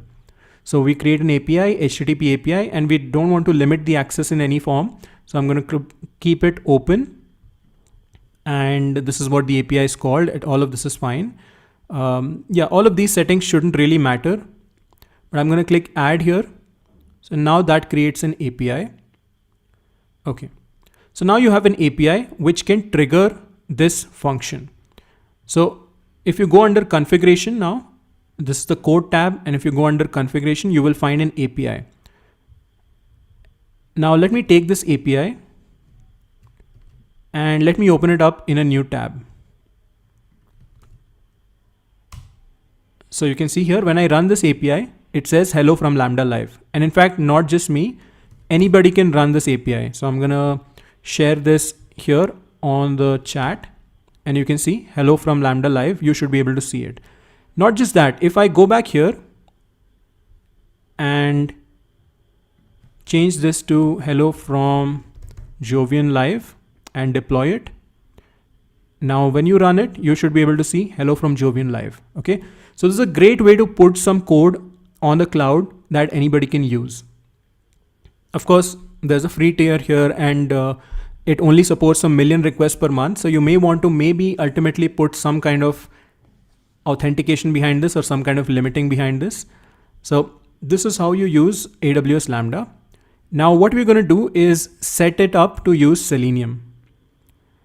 How do we set it up to use Selenium? We are going to basically move our code step by step from here to here. Okay. Now to do this, Lambda has a slightly more involved way of installing packages. Unlike Replit, where you can just import something and that will automatically get added into your environment, automatically get installed into your environment, Lambda does not have that. So in Lambda, you can send a single file and it has some base Python libraries installed. And if you want to add any additional libraries, you have to take all that library code and put it inside a zip file and add it into your project as part of the, so you should have this Lambda function, and alongside you should have the folders which contain all the code, all the libraries, anything, Chrome driver, etc., anything that you need. And all of that has to be zipped up and uploaded. Okay. So it's a little more inconvenient than Replit. That's why Replit is great for development. And Lambda requires a zip file. So one thing we could do is we can take the Lambda, we can take this code. This is just scraper.py. And then we can take the libraries that it uses, and mainly the only library it is using is Selenium. I'm actually going to get rid of pandas for a second here because we are not really using the data frame. So let me comment this out and comment this out as well. Yeah, so the only library that we're using here is Selenium. So we will need to somehow put Selenium into a folder. Instead of it getting installed in the base Python part, we'll have to put it into the folder. And of course, we also need the Chromium browser and we need the Chrome driver. So the browser is used to automate, is of course used to load the page. The Chrome driver is used to interact with the browser. And finally, the Selenium library is going to interact with the Chrome driver and control the browser for us. Okay. So all those things need to be zipped up and uploaded. Now we can do that, but there is a slightly nicer way to do it. Again, it's a very unique to Lambda kind of way. And every platform that you look at for deployment will have its own way of adding packages and so on. Lambda has something called layers. What you can do is because you'll need to change your code very often, but you will probably not need to change the Selenium library, or you will not need to change the Chrome driver or the Chrome browser very often. You can set up layers that are part of your function that are automatically loaded. And then the code that you edit is an additional layer on top of the fixed layers that you can, and this additional layer can be modified very easily. Okay. So what layers allows you to do is set a few base libraries in place, and then you can keep changing the code quickly to make changes and iterate faster. So I'm going to go click on layers here, and here you can see that it brings us to this layers tab where we can add a layer. Okay. So now this is where it starts to get a little complicated. How do you create those layers? Well, each layer is itself a zip file. So there is a reference here that I will share with you. Creating an API that runs Selenium with AWS Lambda. This was published back in June of this year, where it walks through specifically about how to create Lambda layers for Selenium and Chrome driver. So what you need to do essentially is in some kind of a Linux environment. So you can do this in Replit, you can do this on your computer or wherever, and you just follow this tutorial, at least just the creation layers, the layer creation sections. So in some Linux environment, somewhere on Ubuntu or maybe on Replit, you need to first run this pip command, and that pip command will put the code for Selenium inside a folder called Selenium. And then you need to zip up the folder called Python inside the Selenium folder. And that will give you a folder like this, python.zip. And if I open it up, python.zip, you can see inside it, it contains the entire code of Selenium, Python, side packages, Selenium, WebDriver, exceptions, etc., etc. Okay. So this is all the zipped up code for Selenium that's inside python.zip. Number one. Then similarly, you have a second layer that you create where you download the Chrome driver and you download the Chromium browser. Okay. So the Chrome driver is required to interact with the browser. The browser is required to download the page. So both of those, and then you zip them up together into this Chrome driver.zip file. Okay. If I open this Chrome driver.zip file, you can see here inside it, we have a Chrome driver and we have the headless Chromium. So these are the two layers that we are going to add. This layer contains Selenium in a Python side packages kind of format. This layer contains Chrome driver. So I'm going to go back here into AWS Lambda and I'm going to add these layers one by one in a second. After adding these layers, we should be able to run some Selenium code. So I am going to copy this sample code that they have here, and the sample code is simply going to load the page. Let's see what it does. The sample code is simply going to create some options, create a Selenium web driver, get the page google.com, close the driver, quit, and then simply return a success message, Selenium headless Chrome initialized. So I'm going to come back here and I'm going to first put this into the code tab. So let's put that. So from Selenium import WebDriver, from selenium.webdriver.chrome options import options. This is all good. So instead of Lambda handler, we now have this main function. So I'm just going to take all the code inside the main function and I'm going to get rid of the main function. I'm going to put that into the Lambda handler. Okay, because that's the function that Lambda is going to try and call. Okay, so now we have, let me get rid of this import JSON. So now we've replaced the default code that came with Lambda with some Selenium code. So we are saying from Selenium import WebDriver, and then we have the Lambda handler, which creates certain options. Then it creates a web driver, and then it gets the page google.com, it closes it, and then it quits, and then it returns a response. So let's test this. Let us click test here. Okay, let's click test. Let's see what happens. I think we need to deploy it first. Yeah, let's deploy that. Okay, and let's click test.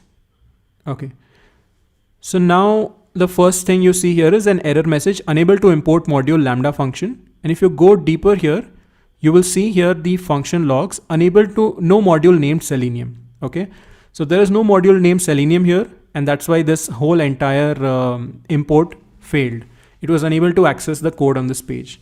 So I'm going to go into layers, and I'm going to click add a layer, and I am going to click create a new layer, because we need to first create a layer that we can add. And let's call this Selenium layer live. So layer containing the Selenium library. And I'm going to click upload, and I will select python.zip. So this contains the Selenium library.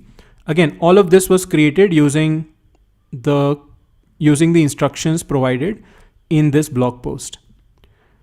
So we have the Selenium library, and we are going to then select the runtime. It is going to be compatible with Python 3.6. And then we are going to create this layer. Okay, so the Selenium library layer has been created, but we need to add it to a function again. So let's go back into Lambda functions. Let's go back to YouTube Scraper Live. Let us go back now down to layers, and let's click add a layer, and let's click. So we have AWS layers. These are default layers. We can also specify an AWS resource name, but let's just click custom layers. And here we should be able to find our Selenium layer live that we just created. And we need to pick a version, by default, the first version. And then we can click add. Okay, so now we have added one layer to our Lambda function, which is the Selenium layer. Now the benefit of having a layer is that this layer can stay the same, and we can just modify the code here. We don't have to upload a new zip each time we want to change the code. So it has one layer. And remember the error last time the error was that Selenium was not found. Let's click test. So now the error has changed. You can see that there is still an error. It says Chrome driver executable needs to be in the path, and the Selenium error is no longer present. So great, we've made some progress. Now, so let's see what's happening here. So it turns out that when we are creating this driver, this code expects the web driver to be at /opt/Chrome driver. And this code expects the Chromium browser to be at /opt/headless Chromium. And we haven't yet added Chromium or the Chrome driver yet. So let's do one thing. Let's go again and let's add another layer. And once again, let's create a new layer. So let's call it Chromium layer live. So this contains the Chromium browser and Chrome driver in a zip file. And then let's upload the zip file, which is chrome driver.zip. And the compatible runtime is Python 3.6. And let's create it. So now the layer is created, and this layer then will need to be added to our function. Let's give that a second to upload.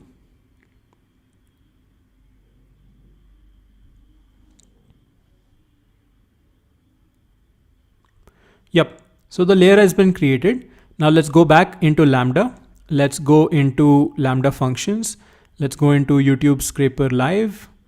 Let us, there's still just one layer here. So let's go into layers. Let's add a layer, a custom layer, and let's add the layer Chromium layer live, which contains Chrome driver and Chromium in a zip file.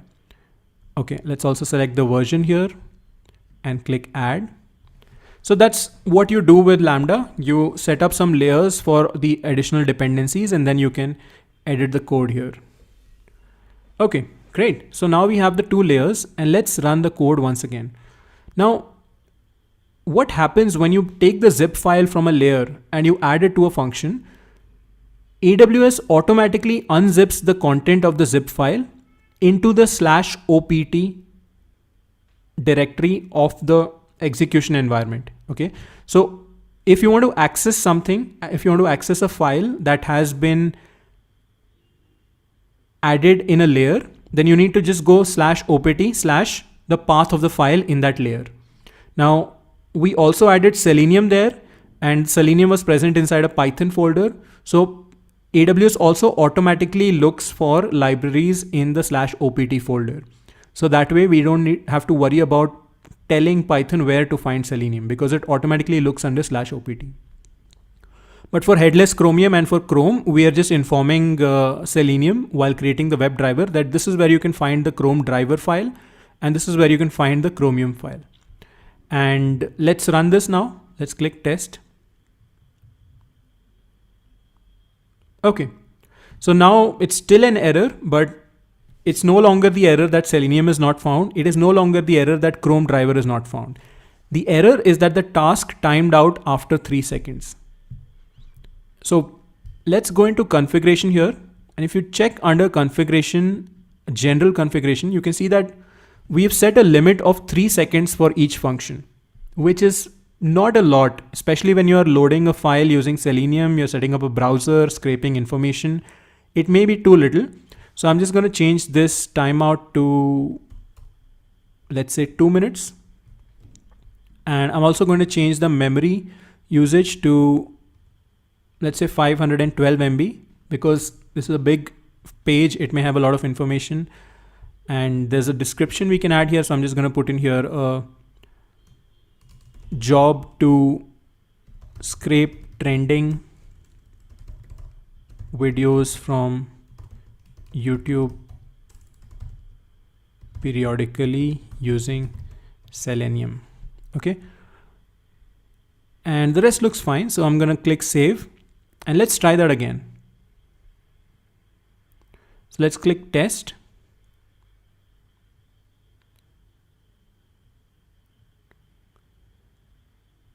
So now it should create the browser. It should be able to, yeah. So seems like all of this ran fine because it got to the end and said Selenium headless Chrome initialized. If you wish, we could also maybe just to verify that we actually were able to get the page Google. Let's get the title, driver.title, and let's show that here.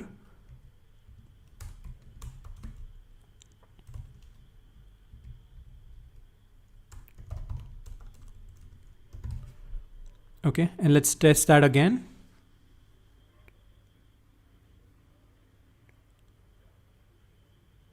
Yep. So you can see here, it should say, it does not say that. I need to deploy it. Yeah, this is something I forget every time. Every time you make any change, you need to deploy your function. Maybe that was the error I made earlier as well, when we had some issues with renaming the file. So deploying the function is quite important. And let's test it again.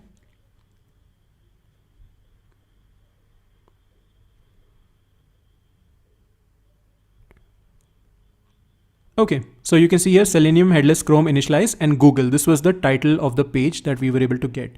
And of course, this works not just here, but this will also work with the API gateway URL that we have set up. So if I go back here into this API, let's see. Yeah, let me grab the API again.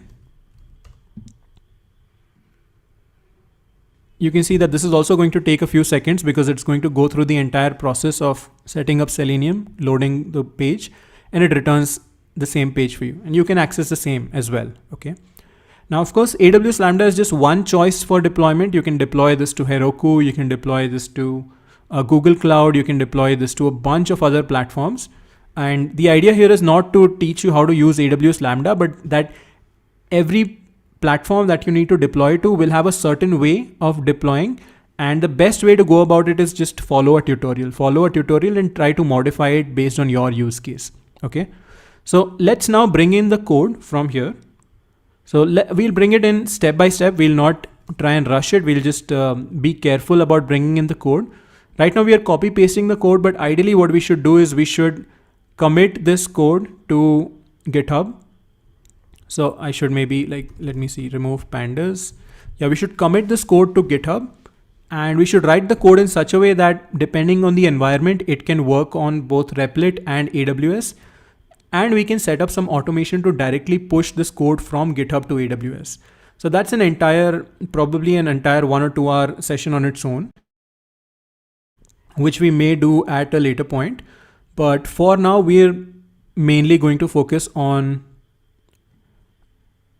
just getting it to work and then getting it to run with a certain frequency. So let's go in here and let's replace these imports. Okay. I think we haven't messed too much with the imports. We still have those original imports. So that's great. Then let's import these functions one by one. So we have get driver. So let me get the get driver function. Let me put that in here. And seems like this is doing the same thing. So I'm just gonna get this binary location and put that in here. And I'm going to add the binary location here too. Okay, so opt/Chrome driver and options is just Chrome options. And then we can get rid of this. We can get rid of all of this code and we can just say driver equals get driver. So this is just like create the browser. Okay. Next, let's import the next piece of code, which is get videos.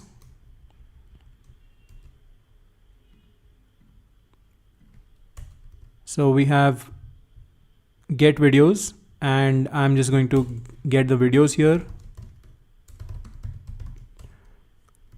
Videos equals driver dot find elements. Videos equals get videos driver. And this is the benefit of creating functions, that we don't have to think about how to get the videos once we've figured it out. Then we wanna use parse video. So I'm gonna take up all of this and I'm going to put it in here as parse videos, or parse video rather. So parse the top 10 videos.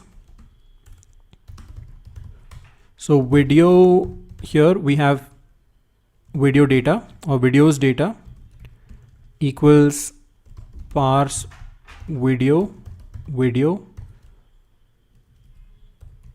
for video in videos, and just pick the first 10.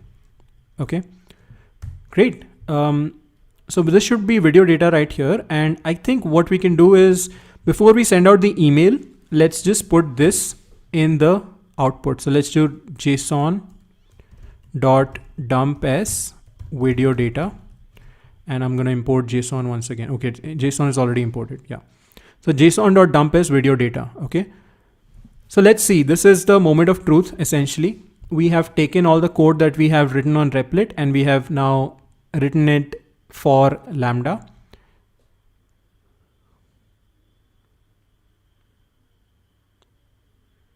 Okay. I think we need to deploy it first. So let's do that.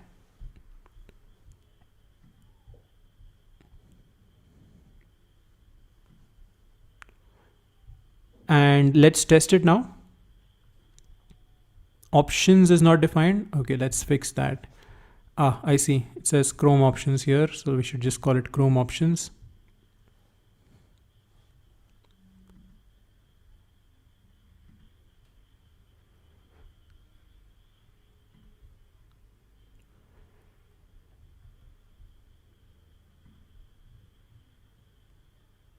And let's deploy it and let's test it again.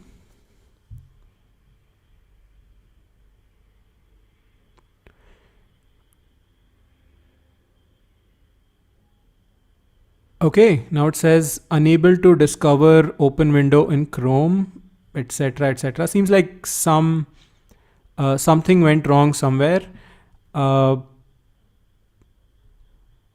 Let me just copy this and then revert that for a second. So this is why you have to do this carefully.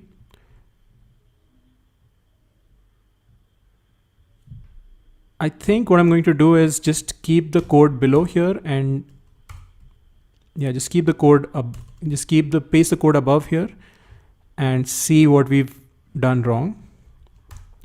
Now, if you look at this Lambda handler, it has a bunch of options. It has a driver. So I'm just going to change the driver code here to use the actual driver code from the handler itself.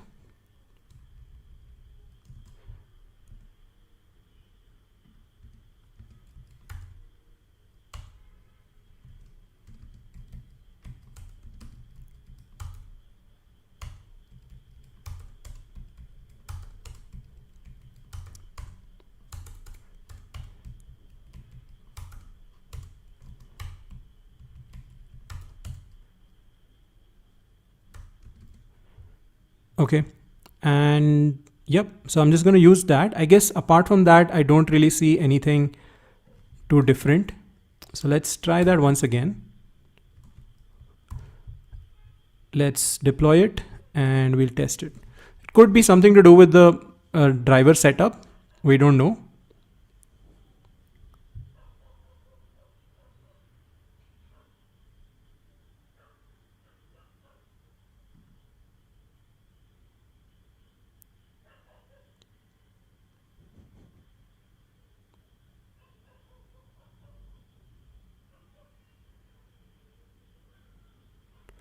And this is why it's important to test your functions step by step, or any code that you're writing, specifically when it comes to deployment, because if you just copy paste the code, you're going to run into a bunch of errors and then you will not be sure about why you got those errors. Now, of course, we only need to do this once we have set up our entire workflow of how to develop in Replit and how to, okay, seems like something worked. It was a different error. And now we have videos data and not video data. So I think we are good to go, because the only error that it faced was it says video data not defined instead of, and the variable was called videos data.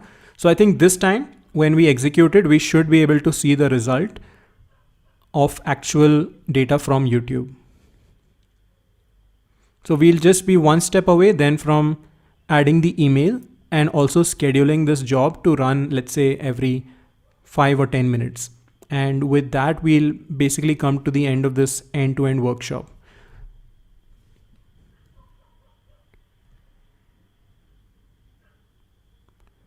Let's see if we have any questions in the meantime. There was a question about deployment on Heroku. Yeah, absolutely. You can deploy on Heroku. It's, in fact, I would say a bit simpler than AWS Lambda. The reason we are looking at AWS Lambda is because that's something people typically ask for. Yeah, so now you can see here we have title. Seems like we can directly send the JSON data as well. We don't need to, we can send the dictionary and that will show up just fine. We don't need to convert it to a string. But yeah, looks like we were able to extract all the information about the YouTube videos. So I'm just going to deploy and run test again. And while this runs, I am going to now add the code for sending the email. So I'm just going to go back here. I'm going to grab send email body.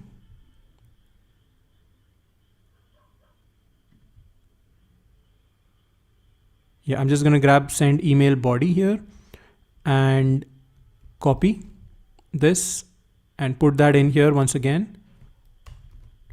Send email, let's put this above. Send email body, and we are going to just send an email here. Okay, great. We got some output. So that's good. We are going to send an email here. So send the data over email. And I'm just going to call send email. And in the body, I'm just going to put in json.dumps videos data. Again, exercise for you would be to figure out how to send a CSV file, but let's send the body. And now when we run this, we should see an email from, coming from AWS. So not from AWS, but like triggered when we run the AWS, when we run the Lambda. So let's click test. Before we click test, we need to click deploy. The changes are not deployed, so we may have to run test once again.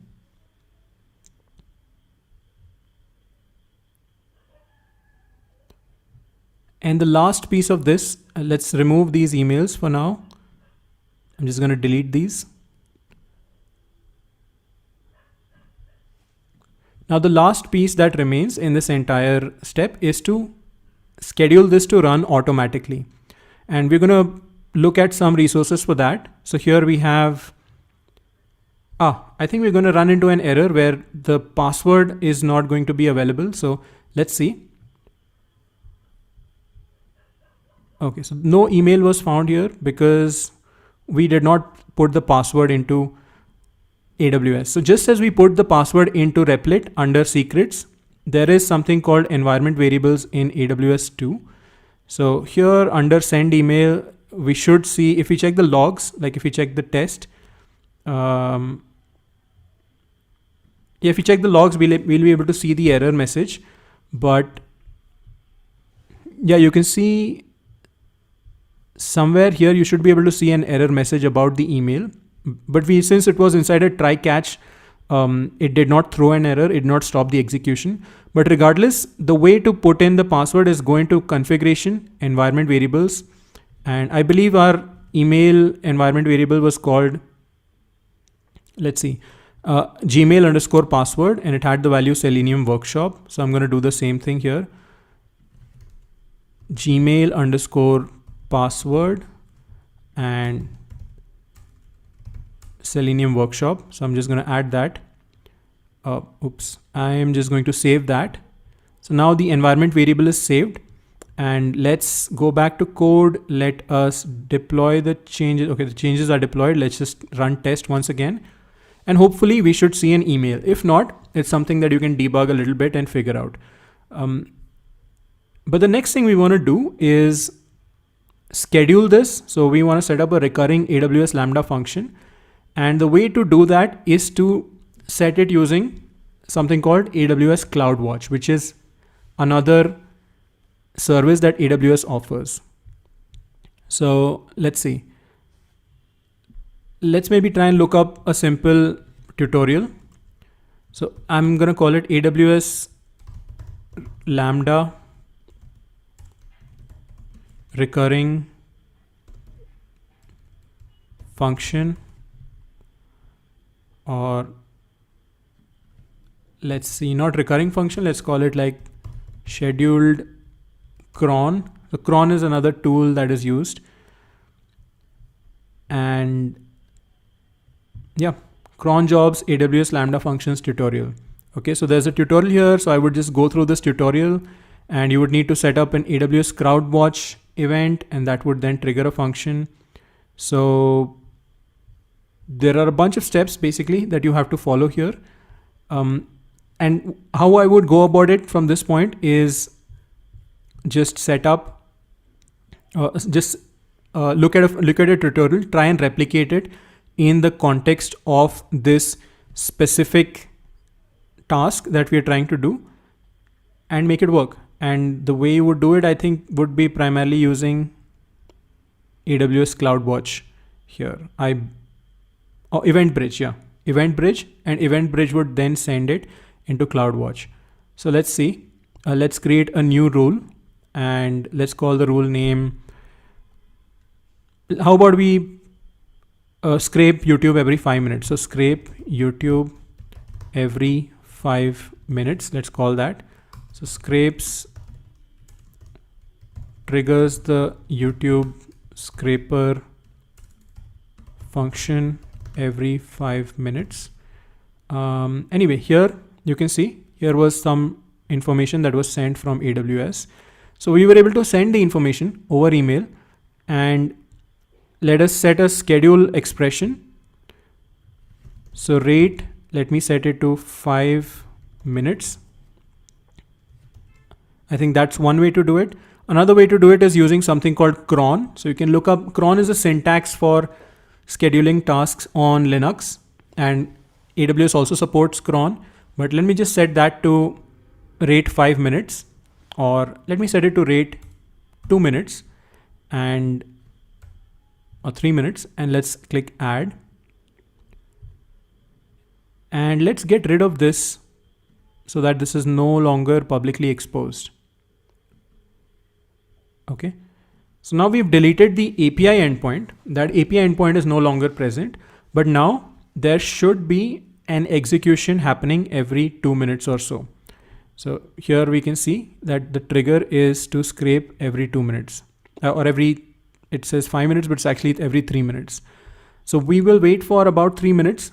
So this is 10:29 p.m. We will wait till about 10:32 p.m. In the meantime, I'm also going to clear all of these emails. And let's just reload this just to make sure that it's all empty. Great, perfect. And while this runs, we will check out what we've done and what we can do on top of things, right? On top of what we've already done. So our objective was to scrape the top 10 trending videos on YouTube using Selenium, for which we were able to do. We also wanted to set up a recurring job on AWS Lambda to scrape every 30 minutes, which we've done. And we wanted to send the results as a CSV attachment over email or to a spreadsheet. So we didn't do a CSV attachment. That's something that is left as an exercise for you. And we did not send it to a spreadsheet, but the steps of doing it on a spreadsheet are very similar. In fact, let me just open that up for a second. So what you will need to do is you will need to set up something called a Google service account. Just like we set up a fake email account for sending email, you will need to set up a fake Google account for accessing the spreadsheet, except that Google has a proper way of doing it. So you can go to the Google developer console, and over there you can set up a new service account, and then you can specify for that specific service account what do you want to provide access to. You can give it access to the Google Sheets API and the Google Drive API, and then you can download a client. So you can get a credentials, just like we had the username password. You can get a key file, a JSON file, and then you can write some code. And of course, the sheet that you want to access, you will need to add that service account as a collaborator to that sheet. And then you can install the auth2 client and the G-spreadsheet library. Then you can authenticate using the key file that you receive. And then you can get information from the sheet. You can open up a sheet, you can create a new sheet, you can put information into a sheet, and this is what that will look like. Okay, so interacting with Google Sheets using Python is also possible. And by the way, here we see 22:30, a new set of trending videos was sent. Okay, so what I would do is I would probably set this up to run every day. And I would set it up to maybe update a sheet, add new rows into a sheet. I would set it up in such a way that along with the data points, it would also include the time of scraping and the rank of that specific video. Ultimately, what you would end up with is if you ran this, let's say 10 times a day for 10 days, so you would get 100 times 10. So you would get about 1,000 videos data. And then you can analyze that data. So you can use NumPy, Pandas, Matplotlib, Seaborn to analyze how frequently, what is the drop between each session, like how frequently do videos move up or down. You can analyze who has the most trending videos. You can analyze what kind of videos are the most trending, what is the average number of views that are there for the most trending videos, etc. Okay. Then we have this, we saw how to, so we created a GitHub repository and we launched a repository on Replit. Then we extracted information using Selenium. We then set up a recurring job on AWS Lambda using the CloudWatch events. And we also have sent the results over email using SMTP. Okay. Last thing you might want to do is use some proper environment variables. For example, this value /opt/headless/chromium. This is different on the binary location is different on Replit and different on AWS. So what you might want to do is use environment variables instead. So you may want to just create a environment variable called binary location os dot, I think it's, you just use os dot environ. Yeah, os dot environ. And binary location can be an environment variable which on Replit can just say just say Chromium browser, and on AWS Lambda it can say /ops/headless Chromium. Similarly, the Chrome driver location or Chrome driver path can be an environment variable. And once you have these two environment variables, then pretty much all the code will work both on AWS Lambda and on Replit. So you don't have to worry too much about changing any code. The other thing you might want to do is Lambda handler is only called by AWS. So you might want to add something like this: if __ name equals __ main.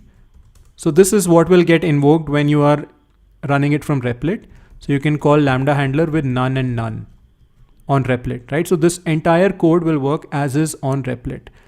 So there is something you can look up on how to push. So there's something called GitHub Actions to push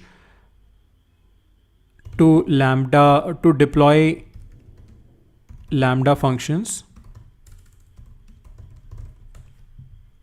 Yeah, using GitHub Actions to deploy serverless applications. So that's another tutorial that you can follow. And what it will essentially do is whenever you make a change here and push it, whenever you push the latest changes to GitHub, then a GitHub action will get kicked off automatically. And that GitHub action will push the new code to the AWS Lambda function. And again, you'll have to provide some AWS API key so that anytime you make any change on Replit and commit it to GitHub, those committed changes will automatically get deployed to Lambda. So the next cycle, when the next cycle of execution occurs 5 minutes later or 30 minutes later or 1 hour later, it will automatically use the latest code. And this is called continuous integration and deployment. So this is also goes into this territory of this domain called DevOps, but you can essentially automate all your work, right? You can do all the coding on Replit. You can use some smart environment variables so that the same code works on AWS Lambda, and you can set up some GitHub actions so that the code gets deployed automatically whenever you change it. Now let's go back in here. Let's see, in the meantime, a couple more emails have come. So seems like everything is working fine. I think that basically brings us to the end of this session. We had a lot of moving parts, a lot of interesting things. So thanks a lot for joining, and we will stick around to take a few more questions at the end. But this was web scraping from scratch with Selenium and AWS, and we will give you access to all the code. This will be posted in the YouTube description. If you found this workshop helpful, please do share it. Please do help spread the word, share it on LinkedIn or Twitter or within your private networks. Help us get picked up by the algorithm so that we can make a lot more videos like this. So with that, thanks for joining, and I'll see you next time. Have a good day or good night. Bye.